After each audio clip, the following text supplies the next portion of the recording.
Everyone. তো আজি হ'ল মহাষ্টমী। আমি অষ্টমী চাবলৈ গৈ আছোঁ আমাৰ গাঁৱলৈ। তো আপোনালোকে আজি দেখিবলৈ পাব আমাৰ গাঁৱত কেনেকুৱা পূজা হয়, কি হয়, সেইখিনি আপোনালোকক আজি দেখাম। চাই থাকিব।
পালোঁ ঘৰ।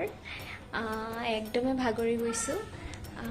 দিনটো ঘূৰিলোঁ, এতিয়াতো 8:30 বাজে আৰু। তো এতিয়া মই ফ্ৰেছ হ'ম। তো আশা কৰিছোঁ আপোনালোকৰ ভাল লাগিছে। তো যদি ভাল লাগে তো প্লিজ লাইক কৰিব, শ্বেয়াৰ কৰিব আৰু ছাবস্ক্ৰাইব কৰিব। Thank U.